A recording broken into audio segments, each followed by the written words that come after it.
St. Vincent, my homeland,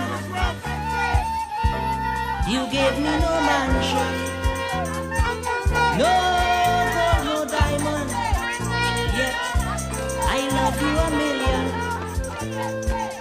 for the things that you have to offer. Is more than my heart's desire. Lovely beach, tropical breeze, always there within my reach. I love you, St. Vincent, me sweet little island, St. Vincent. I love you, St. Vincent. Good morning, my people, my people, my people. My name is Chief Strongblood, St. Vincent and the Grenadines' favorite and most hated son, the diaspora machismo. I am reluctantly doing this video. I'm only doing this video because the Most High have instructed me to do this video. But my opinion is that the crop of people in St. Vincent and the Grenadines are not worthwhile giving my attention to. Of course, there are a few good people within St. Vincent and the Grenadines, but the majority of them, especially the majority of them who will benefit from this video, is not worth my time because they have been involved in promoting and keeping evil in its place in St. Vincent and the Grenadines, and they have been indulging in evil also. However, I will be obedient to my father as I'm always is, and I'll bring this video to you. About a year ago or so, the Police Welfare Association, the Teachers Union, and the Public Service Commission, all of those who represent government workers in St. Vincent and the Grenadines, decided to bring a suit against the government on behalf of their members as it relates to the COVID-19 pandemic protocol or the legislation that was passed by the government of St. Vincent and the Grenadines that saw thousands of Vincentian workers put out of their job. When countries like Grenada were rewarding their frontline workers with bonuses, St. Vincent and the Grenadines were busy trying to fire their frontline workers and other essential workers because the government of St. Vincent and the Grenadines is incapable of meeting the demands of wages for their employees. Ralph Gonsalves had asked several of the teachers to reapply for their job, and they will start from the bottom of the ladder, even though those teachers who were asked to reapply for their jobs would have had 14 and 15 years experience. They will not be compensated for their experiences. However, that is neither here nor there. That's not why I'm here this morning. So these unions came together and they did what could be considered a class action suit against the government of St. Vincent and the Grenadines on behalf of several classes of workers in St. Vincent and the Grenadines. I thought this matter had already been argued before the court, and the court were now expected to bring back a judgment on behalf of the workers. But this is not the fact. The matter is scheduled to be heard at the end of this month, November 2022. In the meanwhile, for the past 8 or 10 months, thousands of workers had been fired in St. Vincent and the Grenadines. But yet the lawyer, Jomo Thomas, who the union saw it fit to give this responsibility to, could not impress upon the court the urgency of this matter and have the court issued an even sooner date for this hearing to be held. When you consider a fraction of the population of St. Vincent and the Grenadines is depending on this judgment to get back to work, to be given a back pay, so that they can take care of their basic needs. thousands of Vincentians are hurting while Jomo Thomas sit back and play politics with the life of these people. This is a matter because it affects such large volume of people. Jomo Thomas, with a little effort, could have gotten the court to fast track this matter and bring it up on an earlier date on the court's calendar. Because of the nature of the matter and because of the amount of people that is being affected by this court matter. Yet, he did anything. Because Jomo Thomas is playing with Ralph Gonsalves, with people's lives. Let me tell you something, people. Jomo Thomas is still a card-carrying member of the Unity Labour Party. If Ralph Gonsalves call and ask Jomo Thomas a favor, even if it means throwing away this case, he will do it because Jomo Thomas is Ralph Gonsalves' slaves. Ralph Gonsalves is his master. He have to do what Ralph Gonsalves said, otherwise he will be punished. So I decided to make some inquiries, and I discovered that there will be a small hearing at the end of this week, either today or tomorrow, to determine whether or not the court is going to accept export evidence in this case. Waste of money, a waste of time. And I will qualify all of this. You know, I'm wearing my red band because I'm doing the job of a shaker this morning. I am coming to you reluctantly to bring this message because the Most High tell me some of his children will be affected if this judgment go wrong. So I have to come and do it as he says. Now, they're going to waste time and money to have either a voir dire or some other minor argument to determine whether or not the court will accept evidence from an export witness. A waste of money, a waste of time. And Jomo Thomas is clouding the water.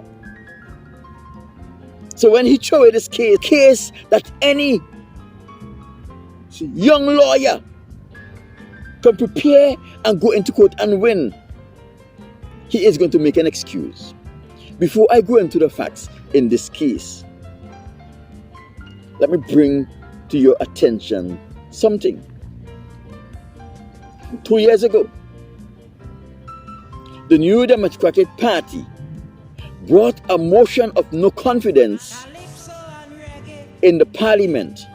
Jomo Thomas was sitting in the parliament as the Speaker of the House. Jomo Thomas intentionally messed up the NDP motion of no confidence.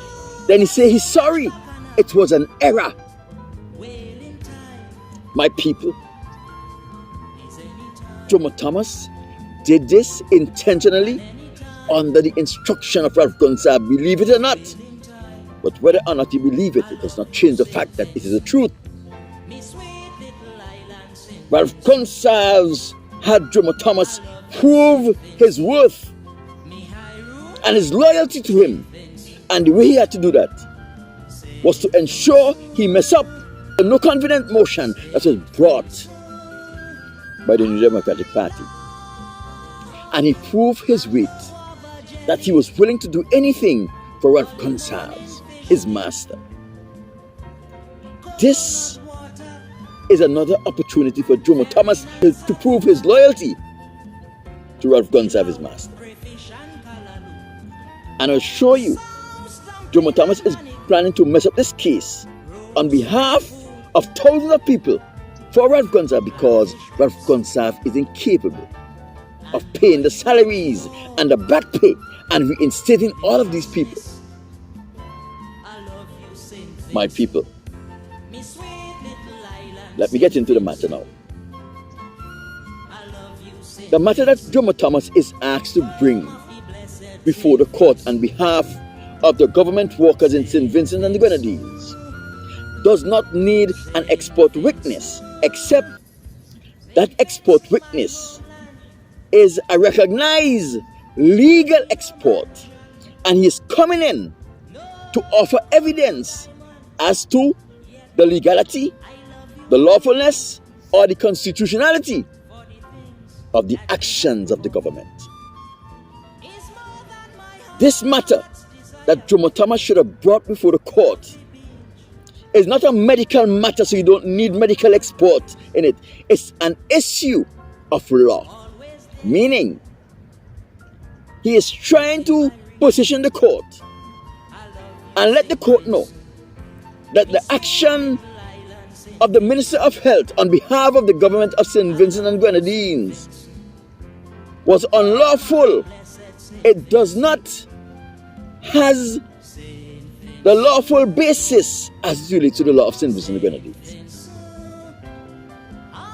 And he must also bring to the court's attention that the law which gives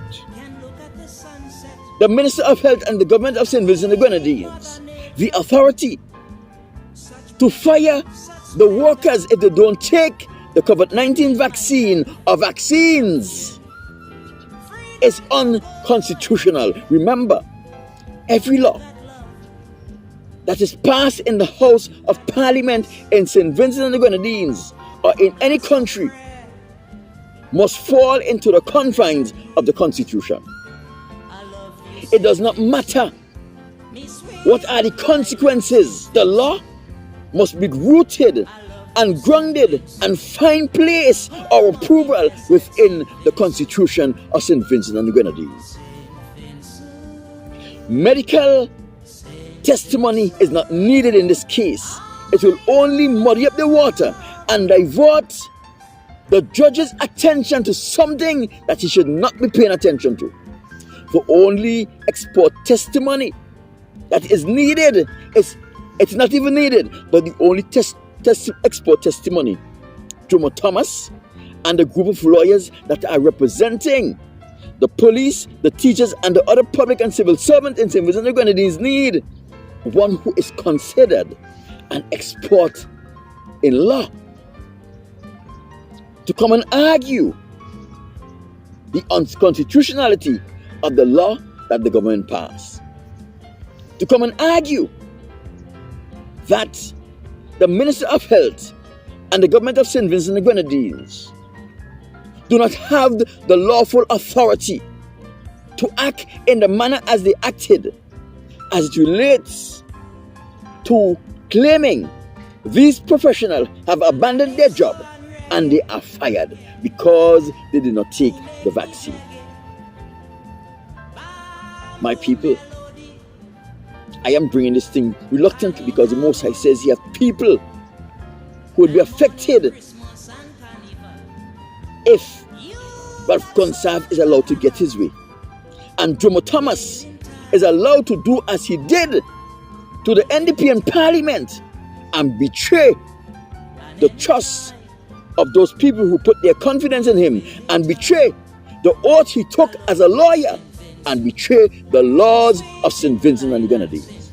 It is Jomo Thomas's intention to intentionally lose a case that the Grenadian lawyers had won in Grenada. It is Jomo Thomas's intention to intentionally lose a case that the federal government of the United States have already declared was unlawful, illegal, and those teachers and other government workers who were fired because they didn't take the vaccine must be reinstated and they must be compensated for the months they were fired for.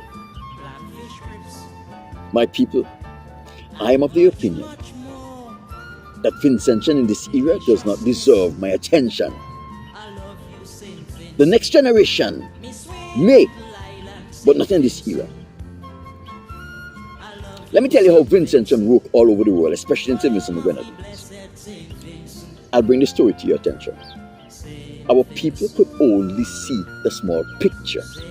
We do not have the vision to visualize something that is great or bigger. I told a story some on my birthday. I'll tell it again here. About a year or so ago, a young lady from another state contacted me on Facebook.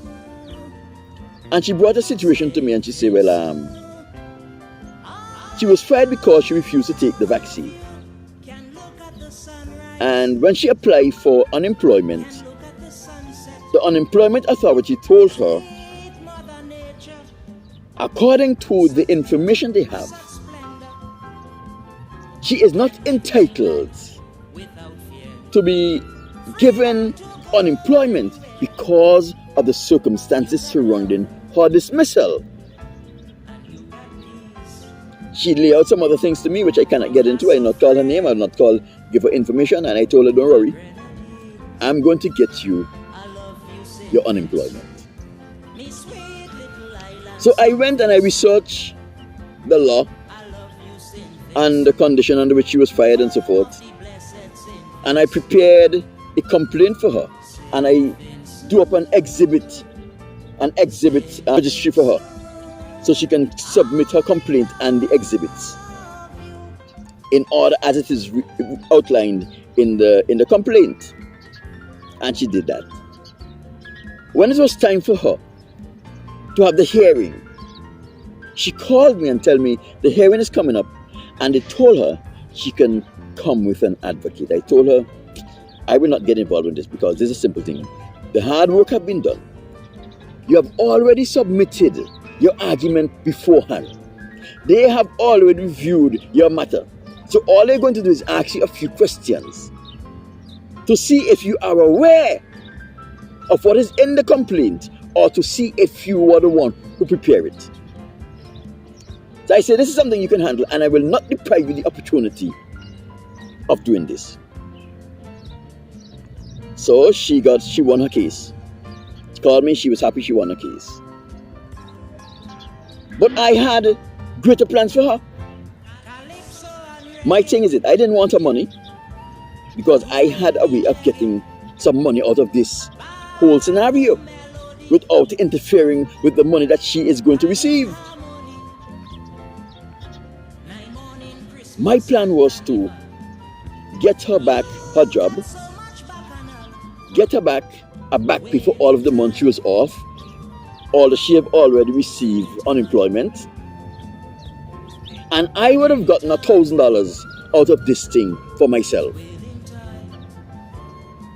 But I would only go the second step if she would have said, Palmer, I know you don't want anything from me, but I wasn't going to get any money at all from these people, and you ensure that I'm going to get my full unemployment for 12 months. And I have to give something. If she only said that, then I would have moved to the second phase, where I would have prepared the documentation for her to be reinstated in her job, for her to get a back pay for the 12 months she had been out of employment. And I would have gotten $1,000 for myself as her advocate fee. But she did not even make a suggestion to offer me something, whereas a sham. So I washed my hands on her. I washed my hands on the case. This is the attitude of Vincentians all over the world, especially in St. Vincent and Grenadines. That is why I didn't want to come onto this video. But the Most High said that a member of his people is going to be affected, and we have to stop it before Jomo Thomas sell out the teachers. It is Jomo Thomas's intention to sell out the teachers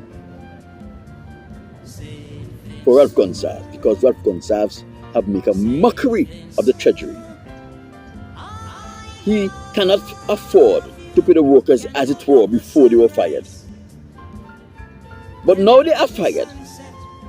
He has to compensate them a back pay for all of the months they were off. You have to give them their job back, and you have to continue to pay them. Jomo Thomas will really prove his worth as a slave. That is his intention. That is why he didn't move the court. All he did for the hearing. That is why he is now trying to get expert witness in a case where no expert witness is needed. My people, the file that was submitted is now public records. If any one of you can please send me a copy of that file, let me review it. And let me tell you what chances the teachers has.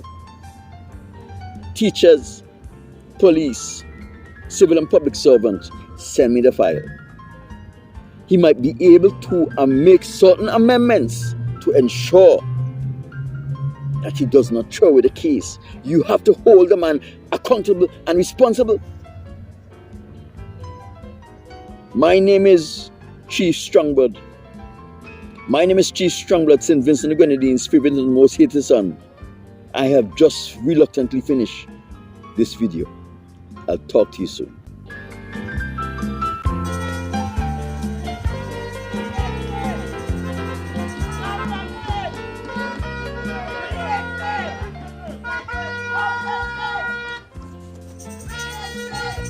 Welcome our viewers. This is Agitators, Private Independent Broadcasting Service, CIBS, coming to you from Kingston, witnessing the second one for the day.